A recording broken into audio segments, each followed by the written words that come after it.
پر اطمینان جب انسان کو ہو جاتا ہے میرا رب اللہ ہے، ربی اللہ، انسان کے لیے نہ کوئی کھٹکا، نہ کوئی خطرہ، نہ کوئی خوف، نہ کوئی حزن۔ جو کچھ ہو رہا ہے کس کے اذن سے ہو رہا ہے؟ اللہ کے اذن سے۔ اللہ کے اذن کے بغیر پتہ تک نہیں ہلتا۔ یہ کوئی اندھا بہرا مادہ نہیں ہے جس سے مجھے کوئی خوف ہو۔ اندھا بھینسا چلا آ رہا ہو اس سے تو ڈرنے کا ہر انسان کو ڈرنا چاہیے، نہ معلوم کس کو ٹکر مار دے۔ لیکن نہیں، اس کائنات کو چلانے والا ایک سمیع و بصیر خدا ہے، وہ جو میرا دوست ہے، میرا ولی ہے۔ اللہ ولی الذین آمنوا یخرجہم من الظلمات الی النور۔ اللہ اہل ایمان کا ولی ہے، ساتھی ہے، پشت پناہ ہے، مددگار ہے، حمایتی ہے۔ بتائیے جسے یقین ہو جائے کہ اللہ میرا مددگار، اللہ میرا محافظ، اللہ میرا پشت پناہ، اللہ میرا حمایتی، اس کے لیے کوئی خوف ہوگا؟ اس سے کوئی ڈر ہوگا؟ میں مثال دیا کرتا ہوں ایک بہت سادہ پنجاب کے دیہات کی۔ تو بڑا چودھری ہے اور کوئی غریب کسان ہے۔ اس غریب کسان کے جانوروں کو ہر وقت اندیشہ ہوگا چوری کا، کوئی میری بھینس کھول کر نہ لے جائے، کوئی میرا بیل کھول کر نہ لے جائے۔ لیکن جس کے بارے میں یہ سب کو معلوم ہو کہ وہ جو بڑا چودھری ہے وہ اس کا دوست ہے، اس کی بچیا کو کوئی خوف ہوگا؟ اس کی بھینس پر کوئی ہاتھ ڈالے گا؟ اسے کوئی اندیشہ ہوگا؟ نہیں۔ کیوں؟ کہ وہ بڑا چودھری، بڑا اس کا یہاں کا سردار، جاگیردار، سب کو معلوم ہے وہ میرا دوست ہے، کوئی میرے خلاف اقدام نہیں کر سکتا۔ اس دنیا میں یہ چھوٹی سی بات اگر آپ کے دلی اطمینان اور سکون کا باعث بن سکتی ہے تو ذرا تصور کیجئے۔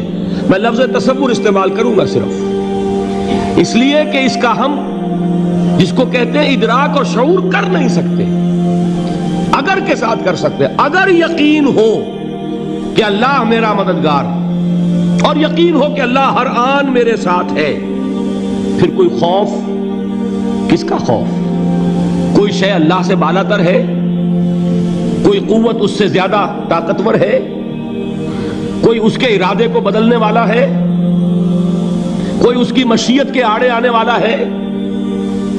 یہی بات ہے جو حضور نے فرمائی۔ یہ ایمان کا حاصل ہے لب لباب،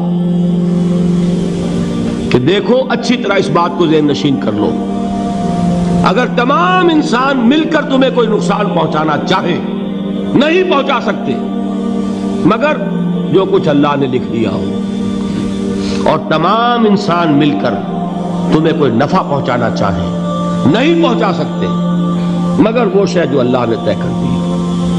آپ پھر میں کہوں گا ذرا طاری کیجئے، اسے فرض کیجئے، اسے سوچئے۔ اگر اس حدیث پر ہمارا دل ٹھکا ہوا ہو تو کسی سے ڈر ہوگا؟ یہ مجھے نقصان نہ پہنچا دے، یہ میری رپورٹ خراب نہ کر دے، یہ میری انکریمنٹ نہ رکوا دے، یہ میرا یہ نہ بگاڑ دے، یہ میرے یہ نقصان نہ پہنچا دے۔ اس کا ڈر، اس کا ڈر، اس کا خوف، اس کی خوشامد، اس کے لیے جا کر طرح طرح سے اپنی عزت نفس کو ذلیل کروانا اس کے سامنے، یہ سب کچھ کیوں کرتا ہے انسان؟ جب سمجھتا ہے کہ اس کے ہاتھ میں میرا کوئی نفع ہے، اس کے ہاتھ میں میرے لیے کوئی ضرر ہے، یہ مجھے کوئی غضب پہنچا سکتا ہے، یہ مجھے کوئی نقصان پہنچا سکتا ہے، یہ میرا کوئی کام بنا سکتا ہے، یہ میری کوئی ضرورت پوری کر سکتا ہے، اسی کا نام شرک ہے۔ جہاں آپ نے یہ سمجھا کہ غیر اللہ کے اندر کوئی طاقت موجود ہے، وہی شرک ہے۔ بتوں سے تجھ کو امیدیں، خدا سے نومیدی، مجھے بتا تو صحیح اور کافری کیا ہے؟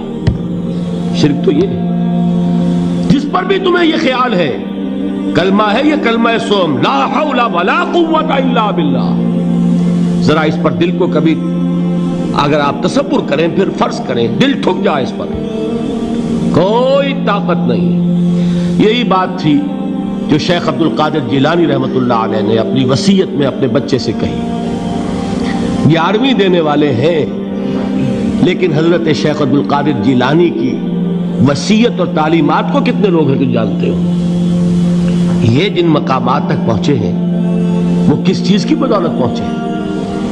انہوں نے جو پیغام دیا وہ کیا تھا؟ اے میرے بچے، جس طریقے سے قرآن مجید میں حضرت لقمان کی نصیحتیں جو ہے نقل کر دی گئی ہیں، میں یہ عرض کروں گا بالفرض اگر قرآن حضرت عبد القادر جیلانی کے بعد نازل ہوا ہوتا تو شیخ عبد القادر کی یہ نصیحتیں بھی قرآن میں درج ہوتی۔ اتنی اونچی نصیحتیں ہیں۔ اے میرے بچے، اس حقیقت کو ذہن نشین کر لے، لا فاعل فی الحقیقت ولا مؤثر الا اللہ۔ اس کائنات میں نہ کوئی فاعل حقیقی ہے نہ مؤثر حقیقی ہے سوائے اللہ کے۔ کسی شے میں کوئی تاثیر نہیں اگر اللہ نہ چاہے۔ آگ جلا نہیں سکتی اگر اللہ نہ چاہے، پانی ڈبو نہیں سکتا اگر اللہ نہ چاہے، زہر ہلاک نہیں کر سکتا اگر اللہ نہ چاہے، کوئی چیز فائدہ نہیں پہنچا سکتی اگر اللہ نہ چاہے۔ تو در در پہ کیوں سر جھکاتے ہو؟